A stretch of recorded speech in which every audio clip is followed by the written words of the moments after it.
Hey everybody, hope you're having a good night. I just wanted to talk for a couple of minutes. I always say that, and it's always longer than that. But anyway, I wanted to talk tonight about regrets. And because we look at the end of the year, we start looking at the year past and reflecting on what we've done. And a lot of times we have a lot of regrets. And we start looking toward the future, hoping we can do better.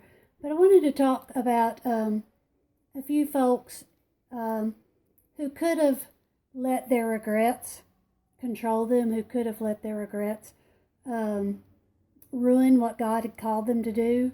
In the Old Testament, you look at Moses, and he's one of the heroes of the faith. Moses, Abraham.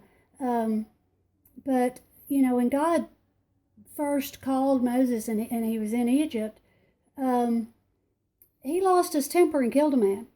And so instead of the Israelites being freed from slavery then, Moses had to go spend 40 years in the desert before God called him back to free his people. That Moses had some serious regret there. I'm sure the Israelites had a lot of regret.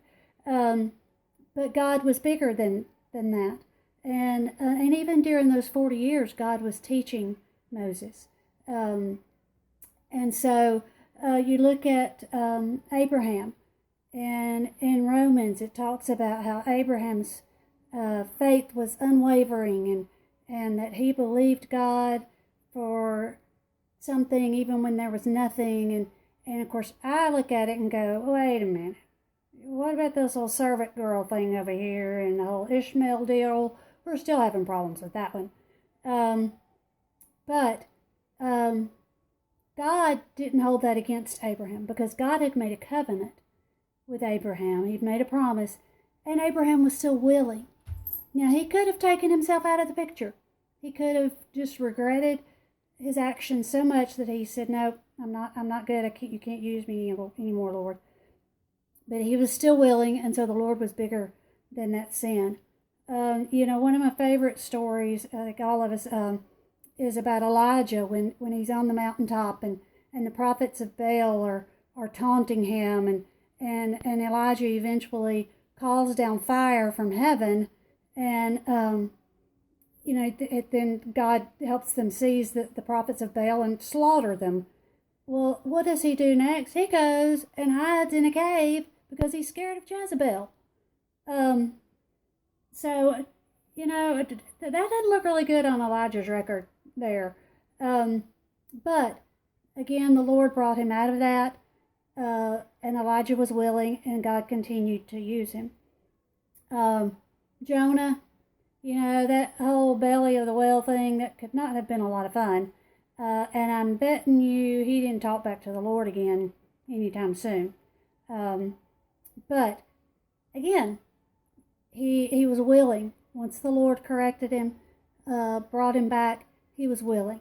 He didn't let that stand in his way. Peter, we'll go to the New Testament. Lordy mercy. Talk about mess ups. Seemed like he was always messing up something. He had plenty of regrets.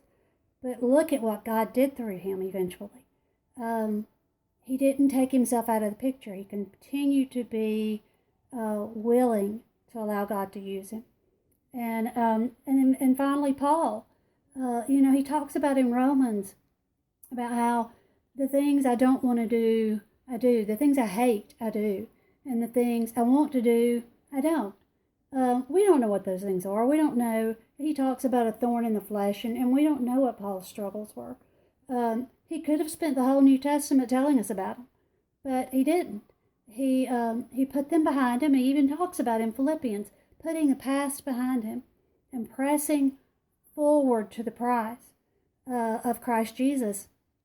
And so again, he didn't let his sins, his bad decisions, I'm sure that he had made, his lack of faith at times, he didn't let that stuff ruin the opportunity for God to use him.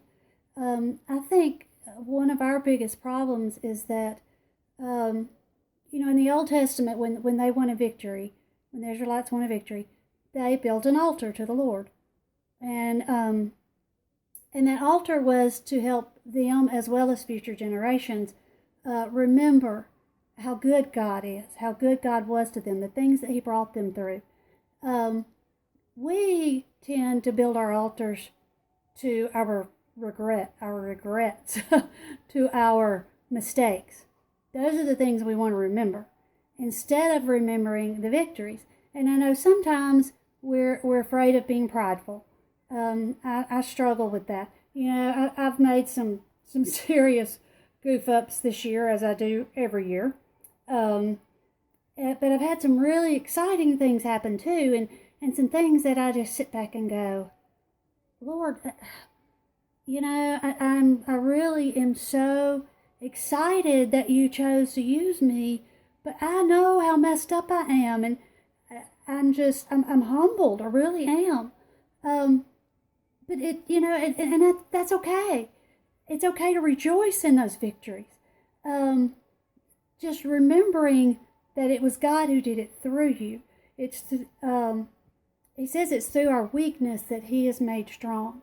When we realize that we can't do anything in our own power, when we realize what a mess we are and we just turn it over to Him, that's when He can really work in us.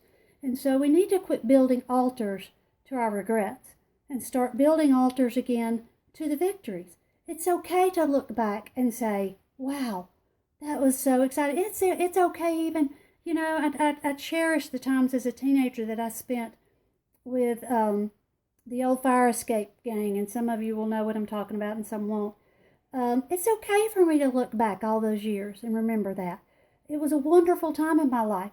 I can't sit there and dwell on that and say that's it, but I can rejoice in that, and I can say, look what God did. And He's the same God today that He was back in 1980 something. And He's the same God today that He was when Moses led the Israelites out of Egypt, and when Elijah called down fire from heaven. He's that same God, and He is bigger than any mistakes that we could make. His grace is sufficient for us. It doesn't matter what you've done. It doesn't matter how many times you've done it. God's grace is sufficient. Quit beating yourself up. And let me tell you, I'm the queen of doing that, so I'm talking to myself here. But we need to quit beating ourselves up and wasting precious time that we could be using those experiences to minister to other people, to comfort other people who are going through similar situations, instead of, again, wasting our time beating ourselves up, which is exactly what the devil wants us to do. So this year, as 2016 comes to an end and 2017 begins, I want you to take a minute, even if you write it down, if you go out in your yard and actually do a little rock garden, an altar to the Lord, to remember the great things that God has done in 2016. To remind you, because come April, June, whenever, and times are tough, you could say, you know what? I felt the same way last year, but God brought me through. I remember. And that's the important thing about building altars. So take time now to wipe away the regrets, to forget the things that you've done, the mess ups, because God's forgotten them. And you can't change them. You can't go back and change them. They're not going to do you any good now. So focus on the victories, so that when you go through things this year, you can say, oh yeah, God's already brought me through something like this once before, and He can do it again. So I encourage you again to make sure you're building altars to the right things, and allowing God to use you, to continue to use you. Just be willing, and He will continue to use you. He will use your mistakes. He will use everything for His glory if you are just willing. So Happy New Year to all of you. I hope it is a wonderful year for you, and God bless you all.